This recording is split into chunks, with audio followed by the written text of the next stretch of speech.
जय माता दी। माता रानी आप और आपके परिवार पर अपनी असीम कृपा बनाए रखे।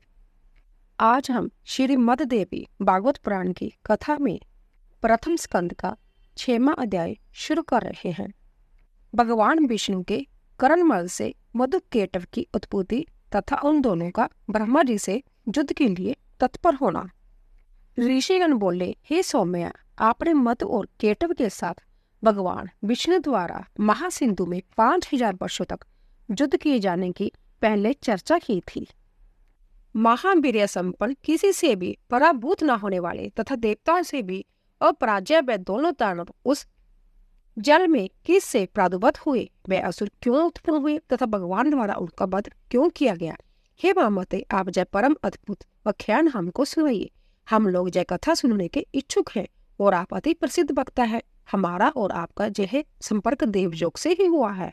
मूर्ख के साथ स्थापित किया गया संपर्क विष से भी अधिक अनिष्टकर होता है और इसके विपरीत विद्वानों का संपर्क पीयूष रस के तुल्य माना गया है। पशु भी जीवन जापन करते हैं, वे भी आहार ग्रहण करते हैं, मल मूत्र आदि विसर्जन करते हैं और विषयासक्त होकर इंद्रियजन्य सुख की अनुभूति करते हैं, किंतु उनमें अच्छे बुरे का लेश मात्र भी ज्ञान नहीं होता तथा वे मोक्ष की प्राप्ति करने वाले विवेक से भी रहित होते हैं। अतः उत्तम बातों को सुनने में जो लोग श्रद्धा भाव नहीं रखते हैं, उन्हें पशु तुल्य ही समझना चाहिए। मृग आदि बहुत से पशु श्रवण सुख का अनुभव करते हैं और कान विहीन सर्प भी ध्वनि सुनकर मुग्ध हो जाते हैं। पांचों ज्ञान इंद्रियों में श्रवण इंद्रिय तथा दर्शन इंद्रिय दोनों ही शुभ होती है, क्योंकि सुनने से वस्तु का ज्ञान प्राप्त होता है और देखने से मनोरंजन होता है। हे महाभाग, वेदांतों ने निर्धारित करके कहा है कि सात्विक, राजस तथा तामस वेद अनुसार श्रवण 3 प्रकार का होता है। वेद शास्त्र आदि का श्रवण सात्विक, साहित्य का श्रवण राजस तथा युद्ध संबंधी बातों एवं दूसरों की निंदा का श्रवण तामस कहा गया है। प्रगल्भ बयान पंडितों द्वारा सात्विक श्रवण के भी उत्तम, मध्य तथा अधम जय 3 प्रकार के बताए गए हैं। उत्तम श्रवण मोक्ष की प्राप्ति कराने वाला, मध्यम श्रवण स्वर्ग देने वाला तथा अधम श्रवण भोगों की उपलब्धि कराने वाला कहा गया है। विद्वानों ने अच्छी तरह सोच समझकर ऐसा निर्धारण किया है। साहित्य भी 3 प्रकार का होता है। जिस साहित्य में सविकाय नायिकाय वर्णन हो वह उत्तम, जिस साहित्य में वैश्याओं का वर्णन हो वह माध्यम तथा जिस साहित्य में पर स्त्री वर्णन हो वह अधम साहित्य कहा गया है। शास्त्रों के परम निष्णात विद्वानों ने तामस श्रवण के 3 भेद बताए हैं। किसी पापाचारी के सहार से संबंधित युद्ध वर्णन का श्रवण उत्तम, कौरव पांडवों की तरह द्वेष के कारण शत्रुता में युद्ध वर्णन का श्रवण मध्यम तथा अकारण विवाद एवं कलेश से हुए युद्ध के वर्णन का श्रवण अधम कहा गया है। हे महामते, इनमें प्राणों के श्रवण ही प्रधानता मानी गई है, क्योंकि इनके श्रवण से बुद्धि का विकास होता है, पुण्य प्राप्त होता है और समस्त पाप नष्ट हो जाते हैं।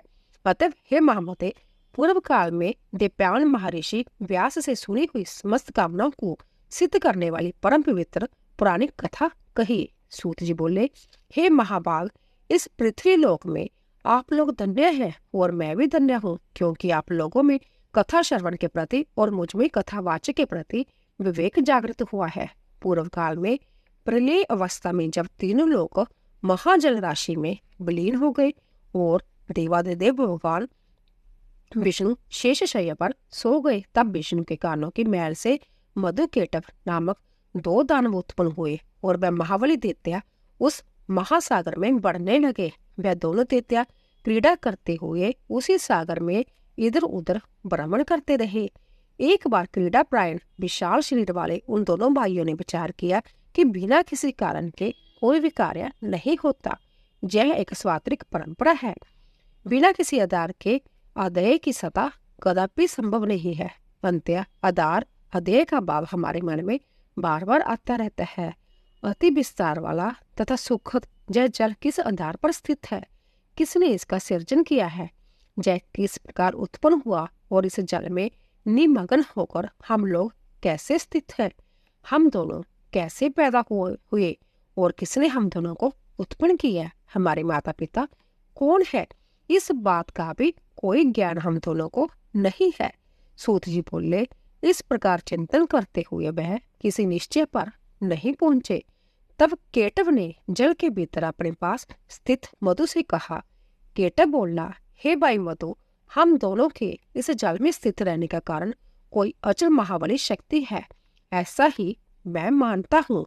उसी से समुद्र का संपूर्ण जल व्याप्त है और उसी शक्ति के आधार पर यह जल टिका हुआ है तथा वह ही प्रातपरा देवी हम दोनों की भी स्थिति का कारण है। इस कारण विविध चिंतन करते हुए वह दोनों दानव जब सचेत हुए, तब उन्हें आकाश में पंथित मनोहारी बाग बीज स्वरूप एवं वाणी सुनाई पड़ी। उसे सुनकर उन दोनों सम्यक रूप से हृदय गम कर लिया और वह उसका दृढ़ अभ्यास करने लगे। तदंतर उन्हें आकाश में कौदती हुई सुंदर विद्युत दिखलाई पड़ी। तब उन्होंने सोचा कि निसंदेह जय मंत्र ही है और जय सुगुण ध्यान ही आकाश में प्रत्यक्ष दृष्टिगत हुआ है। तदंतर वह दोनों दैत्य आहार का परित्याग कर इंद्रियों को आत्म नियंत्रित करके उसी विद्युत ज्योति में मन केंद्रित किए हुए समाधि इस भाव से जप ध्यान करने में लीन हो गए। इस प्रकार उन दोनों ने 1000 वर्षों तक कठोर तपस्या की, जिससे वह प्रातपरा शक्ति उन दोनों पर अतिशय प्रसन्न हो गई। घोर तपस्या के लिए अपने निश्चय पर दृढ़ रहने वाले उन दोनों दानवों को अंतत परेशान देखकर उन पर कृपा के निमित्त यह आकाशवाणी हुई, हे दैत्यों, तुम दोनों की कठोर तपस्या से मैं परम प्रसन्न हूँ। अतः तुम दोनों अपना मनोवांछित वरदान मांगो, मैं अवश्य दूंगी। सूत जी बोले। तदंतर उस आकाशवाणी को सुनकर उन दानवों ने कहा, हे देवी, हमारी मृत्यु हमारी इच्छा अनुसार हो। हे सुवर्ते, हमें आप यही वरदान दीजिए। वाणी ने कहा, हे दैत्यों, मेरी कृपा से अब तुम दोनों अपनी इच्छा से ही मृत्यु को प्राप्त हो जाओगे। दानव और देवता कोई भी तुम दोनों भाइयों को पराजित नहीं कर सकेंगे, इसमें संदेह नहीं है। सूत जी बोले, भगवती से ऐसा वरदान प्राप्त कर वह दोनों दैत्य मंदमत होकर उस महासागर में जलचर जीवों के साथ क्रीडात्पर हो गए। हे विप्रो, कुछ समय व्यतीत होने पर उन दानवों ने संजोगवश ब्रह्मा जी को कमल के आसन पर बैठे हुए देखा। उन्हें देखकर युद्ध की लालसा से वह दोनों महाबली दैत्य प्रसन्न हो उठे और ब्रह्मा जी से बोले, हे सुव्रत, आप हम लोगों के साथ युद्ध कीजिए, अन्यथा जय पद आसन छोड़कर आप अविलंब जहां जाना चाहे वहां चले जाइए। यदि आप दुर्बल हैं तो इस शुभ आसन पर बैठने का आपका अधिकार कहाँ? कोई वीर ही इस आसन उपभोग कर सकता है। आप कायर हैं, अंत्या अति शीघ्र इस आसन को छोड़ दीजिए। उन दोनों दैत्यों की यह बात सुनकर प्रजापति ब्रह्मा चिंता में पड़ गए। तब उन दोनों बलशाली वीरों को देखकर ब्रह्मा जी चिंताकुल हो उठे और माने मन सोचने लगे कि मुझ जैसा तपस्वी इनका क्या कर सकता है। 7वां अध्याय, ब्रह्मा जी का भगवान विष्णु तथा भगवती जोग निंद्रा की स्तुति करना। सूत जी बोले, तदंतर उन दोनों वीरों को देखकर सर्वशास्त्र वेत्ता ब्रह्मा जी साम दान वेद आदि नीतियों के माध्यम से युद्ध की समाप्ति के उपाय को सोचने लगे। इनके वास्तविक बल का मुझे कोई ज्ञान नहीं है। नीति के अनुसार जिसके बल की जानकारी ना हो उसके साथ युद्ध करना कदापि उचित नहीं होता। यदि मैं इस समय इन मदमत दुष्ट दानवों की स्तुति करता हूँ तो इससे संभव मेरे द्वारा अपनी निर्बलता प्रकाशित होगी। निर्बलता प्रदर्शित करने पर इनमें से कोई एक ही मेरा वध कर देगा। इनके साथ इस समय मैं ना तो दान नीति और ना तो वेद नीति को ही उपयुक्त समझ रहा हूँ। अंततः इस समय उचित यही है कि मैं शेष नाग पर सोए हुए चतुर्भुज एवं पराक्रमी भगवान विष्णु को जगाऊं। वह मेरी विपत्ति अवश्य ही दूर करेंगे। मन में ऐसा विचार सोचकर कमल नाल का आश्रय लेकर पद्म जोड़नी ब्रह्मा जी मन ही मन दुख नाशक विष्णु के शरणागत हो गए। वह शुभ संबोधन के द्वारा जोग निंद्रा के कारण उन नारायण जगतपति भगवान विष्णु को जगाने के लिए उनकी स्तुति करने लगे। ब्रह्मा जी बोले, हे दीनानाथ, हे हरे, हे विष्णु, हे वामन, हे माधव, भक्तों की पीड़ा हरने वाले, हे सर्वव्यापिन, हे जगतपते, हे अनंत स्वरूप, हे वासुदेव, हे अंतर्जामी, हे जगत के स्वामी, हे दुष्टों तथा शत्रुओं का संहार करने में एकाग्र चित्त वाले, हे चक्रधार, हे गदाधार, हे सर्वज्ञ, हे सर्वलोकेश, हे सर्वशक्ति संपन्न, हे देवेश, हे दुखनाशन, अब आप उठिए, उठिए और मेरी रक्षा कीजिए। हे विशंबर, हे पुण्यश्रवण कीर्तन, हे निराकार, हे सृष्टि पालन सहार कारक, हे महाराज, जय दोनों मंदमत दानव मेरा वध करना चाहते हैं। हे सर्व आधार, मैं इस समय संकटग्रस्त हूँ, क्या आप जय नहीं जानते? हे महाविष्णु, मैं इस समय दुख से अत्यधिक पीड़ित हूँ और आपकी शरणागत में हूँ। ऐसी स्थिति में यदि आप मेरी उपेक्षा करेंगे तो आपका जगत पालन का नियम निरर्थक हो जाएगा। इस प्रकार स्तुति करने पर भी जब जोग निद्रा में लीन भगवान विष्णु नहीं जगे, तब ब्रह्मा जी ने विचार किया कि भगवान विष्णु अवश्य ही शक्ति के अधीन होकर जोग निद्रा के वश में हो गए हैं, जिससे जय धर्मात्मा नहीं जग रहे हैं। अब दुख से पीड़ित मैं इस समय क्या करूं? अहंकार की मद में चोर वह दोनों दानव मुझे मारने के उद्देश्य से जहां आ गए हैं। अब मैं क्या करूं और कहाँ जाऊं? अब तो मुझे शरण देने वाला कोई भी नहीं है। इस प्रकार मन ही मन सोचते हुए वह एक निष्कर्ष पर पहुंचकर एकाग्रचित्त हो उन भगवती जोग निद्रा की स्तुति करने लगे। उन्होंने अपने मन में यह दृढ़ विचार रख लिया कि वह ही महाशक्ति मेरी रक्षा करने में समर्थ है, जिन्होंने भगवान विष्णु को भी चेतनाहीन तथा निसंपत कर दिया है। इस लोक में जैसे मृत प्राणी को शब्द आदि गुणों का आवास नहीं हो पाता, उसी प्रकार निद्रा के कारण अपने नेत्र मूंदे हुए भगवान विष्णु कुछ भी जान सकने में असमर्थ है। मेरे द्वारा नाना विधि स्तुति किए जाने पर भी भगवान विष्णु निद्रा का त्याग नहीं कर रहे हैं। अतः मैं मानता हूँ कि निद्रा इनके अधीन नहीं है, प्रीति निद्रा के द्वारा ही जय वशीभूत कर लिए गए हैं। जो प्राणी जिस किसी के वश में हो जाता है वह निश्चय ही उसी का दास बन जाता है। अंते जय जोग निद्रा ही लक्ष्मीपति विष्णु की स्वामिनी हो गई है। जिस शक्ति के द्वारा सिंधु पुत्री लक्ष्मी के वश में रहने वाले भगवान विष्णु भी वशीभूत कर लिए गए हैं, उन्हीं भगवती ने निश्चित रूप से इस जगत को अपने अधीन कर रखा है। मैं ब्रह्मा, विष्णु, शंकर, सावित्री, लक्ष्मी और पार्वती हम सभी उन्हीं के अधीन है, इसमें कुछ भी संशय नहीं है। भगवान विष्णु भी जिस शक्ति के वशीभूत होकर विवश हुए से उसी प्रकार सो रहे हैं जिस प्रकार एक सामान्य प्राणी सोता है। तब अन्य महापुरुषों के विषय में क्या कहा जाए। अंते अब मैं जोग निद्रा का ही स्तवन करूंगा, जिनकी कृपा से निद्रा मुक्त होकर जनार्दन, सनातन, भगवान वासुदेव युद्ध के लिए उद्योग करेंगे। तदंतर ऐसा निश्चय कर कमल नाल पर विराजमान ब्रह्मा जी भगवान विष्णु के अंगों में व्याप्त उन जोग निद्रा की स्तुति करने लगे। ब्रह्मा जी बोले, हे देवी, इस जगत का कारण आप ही हैं। वेद वाक्यों से मुझे ऐसा ज्ञात हुआ है, हे अम्बे, आपकी ही शक्ति से संपूर्ण विश्व को ज्ञान देने वाले पुरुषोत्तम भगवान विष्णु भी इस समय जोग निद्रा के वश में हो गए हैं। हे माता, समग्र लोक को मोहित कर देने वाली आपकी लीला को कौन जान सकता है। आपकी इस लीला से मैं तो मूर्ख हो गया हूँ और जब विष्णु परवश होकर सो रहे हैं। हे समस्त प्राणियों के मन में निवास करने वाली भगवती, करोड़ों देवताओं में भी ऐसा कौन बिक है जो ऐसी आप निर्गुण का रहस्य जान सके। सांख्य शास्त्र के विद्वान पुरुष और प्रकृति से जगत की उत्पत्ति मानते हैं। इनमें वे अचेतन प्रकृति को ही जगत को उत्पन्न करने वाली बताते हैं। तो फिर क्या आप वैसे ही अचेतन हैं? किंतु यदि आप जड़ होती तो इन जग आधार विष्णु को इस समय चेतना रहित कैसे कर देती। हे महामाये, आप सगुण रूप धारण कर नाना विध लीलाएं करती रहती है। अंते आपके रहस्यमय कार्यों का सम्यक ज्ञान करने में भला कौन समर्थ है। हे भवानी, मुनिगण संध्या नाम से आपके गुणों को परिकल्पित करके तीनों समय प्रांत्य, माध्यम, साय निश्चित रूप से आपका ही ध्यान करते हैं। हे देवी, आप बुद्धि स्वरूपा होकर समस्त लोक को ज्ञान देती है और लक्ष्मी रूप से सदैव देवताओं को सुख प्रदान करती है।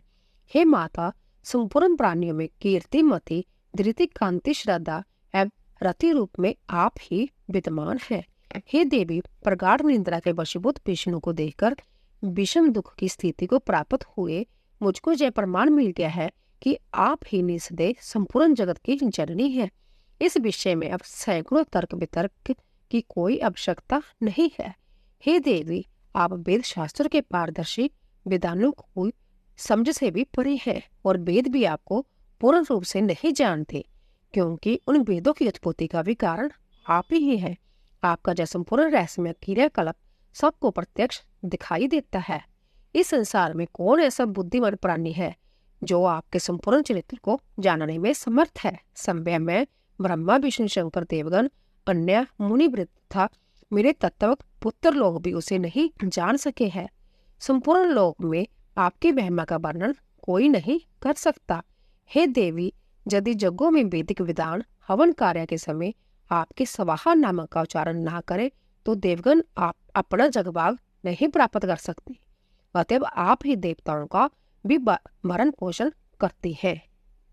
हे भगवती, आपने पहले ही समय समय पर दैत्य द्वारा उत्पन्न किए गए भयों से हमारी रक्षा की है, उसी प्रकार इस समय भी हमारी रक्षा करे। मैं आपकी शरण में हूँ। हे देवी, हे वरदे, मधु के साथ भयानक इस केटप को भी देखकर मैं अंतत व्याक्रांत हूँ। आपकी जोगमाया ने भगवान विष्णु के शरीर के सभी अवयवों को अपने वश में कर रखा है। अंत्य वह मेरी इस भीषण विपत्ति को नहीं जान रहे हैं। हे महानुभावे, जाओ तो इस समय आप आदिदेव को मुक्त कर दे अथवा इन दोनों महादेत्यों का वध कर दे। इनमें से आपको जो उचित जान पड़े वह कीजिए। हे देवी, जो मंद बुद्धि प्राणी आपकी विशिष्ट महिमा को नहीं जानते वह ही विष्णु तथा शंकर आदि की आराधना करते हैं। हे जननी, आज प्रत्यक्ष प्रमाण के रूप में मैं आपकी महिमा देख रहा हूँ कि भगवान विष्णु भी प्रगाढ़ निंद्रा के वशीभूत होकर सो रहे हैं। आपकी शक्ति के वश में पड़े अपने पति भगवान विष्णु को इस समय सिंधु सूता लक्ष्मी भी नहीं जगा सकती, क्योंकि हे भगवती, मुझे ऐसा प्रतीत होता है कि आपने ही बलपूर्वक लक्ष्मी को विषयन करने के लिए विवश कर दिया है, जिससे वह भी नहीं जग रही है। हे देवी, संसार में वह ही प्राणी धन्य है जो आपके चरणों में भक्तिभाव रखते हैं, अन्य देवताओं की उपासना त्याग कर आपके ध्यान में लीन रहते हैं और आपको ही संपूर्ण कामनाएं पूर्ण करने वाली कामधेनु तथा समस्त लोग की जननी मानकर आपका भजन करते हैं। बुद्धि कांति जश शुभ प्रीति आदि गण इस समय भगवान विष्णु का परित्याग कर कहाँ चले गए? हे भगवती, अतिशय मान वाली आपकी ही शक्ति से जय भगवान विष्णु इस समय निंद्रा के वशवर्ती हो गए हैं। अखिल प्रभाव वाली आप ही जगत की एकमात्र शक्ति है और आपके द्वारा रचा गया सब कुछ आपकी लीला ही है। जैसे कोई नट अपने ही द्वारा निमृत नाट्य में अभिनय करता है और उसी प्रकार आप भी अपने ही द्वारा निर्मित मोहजाल में नाना विधि लीलाएं करती रहती हैं। युग के आरंभ में आपने सर्वप्रथम विष्णु का सृजन किया, सबके पालन के लिए उन्हें निर्मल शक्ति प्रदान की और इस प्रकार समस्त जगत की रक्षा की। उन्हें भगवान विष्णु को निंद्रा विभूत कर आपने इस समय सुला दिया है। हे अम्बे, आपको जो उचित जान पड़ता है आप निश्चित रूप से वही किया करती हैं। हे भगवती, यदि आप मेरी सृष्टि करके मुझे नष्ट कर देने की इच्छा नहीं रखती तो अपने यह मौन त्याग कर मेरे ऊपर दया कीजिए। हे भवानी, आपने काल रूप इन दोनों दानवों को किस लिए उत्पन्न किया है? कहीं आपने मेरे उपहास के लिए तो ऐसा नहीं किया है? हे भवानी, अब मुझे आपके अद्भुत चरित्र का ज्ञान हो गया है। समस्त जगत की रचना करके आप उसी में स्वेश से व्यवहार करती हैं और पुण्य उसे अपने में जैसे समाहित कर लेती हैं, उसी प्रकार मुझे नष्ट कर देना चाहती हैं, तो इसमें कोई विचित्र बात नहीं है। हे माता, यदि आप यही चाहती है तो मेरा वध कर दीजिए। हे जगदम्बे, मुझे मरण जनित दुख की लेश मात्र भी चिंता नहीं है। हाँ, आपको जय महान कलंक अवश्य लगेगा कि आपने जिसे सर्वप्रथम सृष्टिकर्ता बनाया उसे दैत्यों ने मार डाला। हे देवी, अब आप उठिए और अपना अद्भुत रूप धारण कीजिए। हे बाल लीलाकारिणी, आप अपने इच्छा अनुरूप चाहे मुझे मार दे अथवा इन दोनों दैत्यों को मार दे, या तो भगवान विष्णु को जगा दे जिससे वह इन दोनों का वध कर दे। यह सारा काम करने में आप ही समर्थ हैं। सूत जी बोले, ब्रह्मा जी द्वारा इस प्रकार स्तुति किए जाने पर विष्णु के शरीर से निकलकर तामसी देवी उनके समीप खड़ी हो गई। तदंतर अतुलित तेज वाले विष्णु के समस्त अंगों को छोड़कर जोग निंद्रा उन दोनों का संहार करने के लिए बाहर निकल आई। जोग माया के प्रभाव से मुक्त हुए वह जनार्दन जब चेतना युक्त शरीर वाले हुए तब उन विष्णु को देखकर ब्रह्मा जी को परम प्रसन्नता हुई। तो दोस्तों, इसी तरह 7वां अध्याय पूरा हुआ। तो दोस्तों, अगर आपको हमारी कथा पसंद आ रही हो प्लीज कमेंट बॉक्स में जय माता दी अवश्य लिखे। आप सभी का धन्यवाद।